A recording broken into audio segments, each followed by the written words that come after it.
प्यारे बच्चों, मैं DS मौर्य नए वीडियो के साथ क्लास 12th के लिए लास्ट स्प्रिंग जो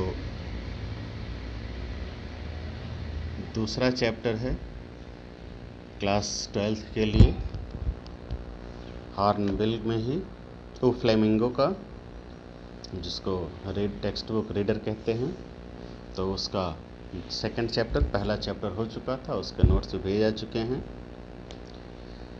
अबाउट द लेसन में देखें लिखा हुआ है, the story last spring describes the pitiable condition of poor children. ये कहानी लास्ट स्प्रिंग यानी बसंत ऋतु खो गया, यानी जिनका जो बसंत ऋतु का आनंद नहीं उठा पाए उनके लिए है। तो इस चैप्टर का शीर्षक लिखा हुआ है, तो कहता है कि last spring describes the pitiable condition of poor children. Last spring गरीब बच्चों की दयनीय दशा को दर्शाता है। Who have been forced to miss the joy of childhood, जो मजबूर हो गए थे, जो मजबूर हुए हैं अपने बचपने का आनंद उठाने के लिए, due to the socio economic condition, अर्थात सामाजिक और आर्थिक स्थिति की वजह से, that prevails in this man made world, जो इस मानव की बनाई गई दुनिया में आज भी स्पष्ट है, दिखाई पड़ता है, अर्थात आज भी मिलता है। These children are denied to opportunity of schooling, यह बच्चे प्रतिबंधित कर दिए गए, अर्थात कहने का मतलब इन बच्चों को नहीं मिल पाया वो अवसर, या यह बच्चे उस अवसर का लाभ उठा नहीं पाए ऑफ स्कूलिंग, जो स्कूल जाने का होता है, and forced into labour early life, और अपने शुरुआत के जीवन में भी मेहनत करने पर, परिश्रम करने पर, श्रम करने पर मजबूर हो गए। अब टेक्स्ट देखें, लिखा हुआ है हेडिंग के रूप में, समटाइम्स आई फाइंड ए रूपी इन द गार्बेज, कभी कभार हम गार्बेज में 1 रुपया पा जाते हैं, अर्थात कूड़े में 1 रुपया हमें मिल जाता है। बच्चा ये कहता है, नरेटर थोड़ा सा क्वेश्चन और आंसर टाइप में है, एक डायलॉग टाइप में चैप्टर लिखा हुआ है। तो why do you do this, I ask साहेब whom I encounter every morning scrounging for gold in the garbage dumps, अर्थात why do you do this, तुम ये क्यों करते हो।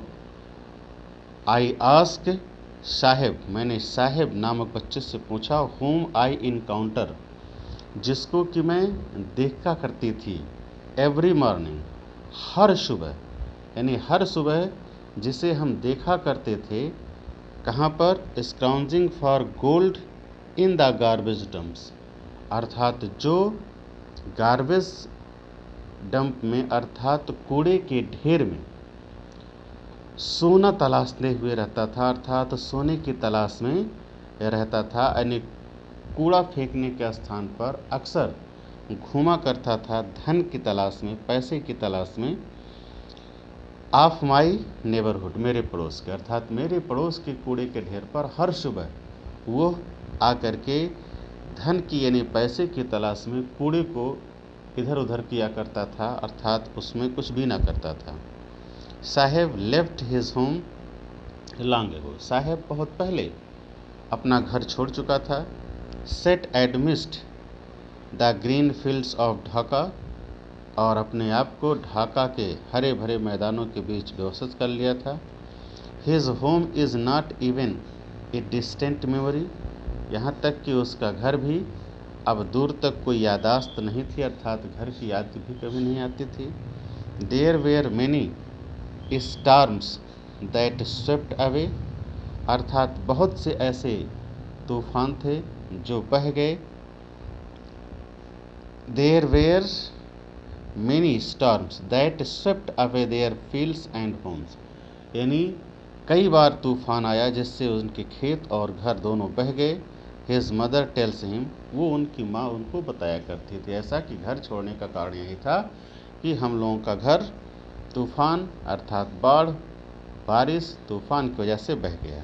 That is why they left, इसी वजह से वे अपना होम टाउन छोड़ दिए। Looking for gold in the big city, और धन की तलाश में बड़े शहर में आ गए। यहाँ गोल्ड हर जगह लिखा हुआ है, गोल्ड का मतलब यहाँ धन से है। वेयर ही नाउ लिव्स, जहाँ की अब वो रहता है। I have nothing else to do, he mutters looking away. जब राइटर उससे पूछती है कि आखिर तुम यहाँ ये काम क्यों करते हो, यहाँ क्यों डेली मिलते हो, तो I have nothing else to do, he mutters, वो बड़बड़ाते हुए, लुकिंग अवे थोड़ा दूर देखते हुए, यानी चेहरा हटाते हुए कहता है कि मेरे पास करने के लिए कोई दूसरा और काम नहीं है। तो राइटर कहती है गो टू स्कूल, स्कूल जाओ। आई से ग्लीवली, अर्थात मैंने एक तरह से उसको एक मैंने कहने का मतलब जैसे थोड़ा चतुराई के साथ उसको चढ़ाते हुए कहा कि स्कूल जाओ। Realising immediately how hollow the advice must sound, लेकिन जैसे ही मैंने इस बात को कहा तो मैंने महसूस किया कि मेरी सलाह, हॉलो मीन्स उथली या खोखली, कितनी खोखली, कितनी बेकार सी लगी उसको कि स्कूल जाने के बाद उसको कहना एक तरह से असंभव सा था, कोई मतलब नहीं था उसके लिए। तो आज इतना ही रहने देते हैं थोड़ा सा, कल आप लोग सेकंड चैप्टर एक बार रिवाइज रीड कर लीजिएगा, फिर आगे पढ़ाएंगे। धन्यवाद।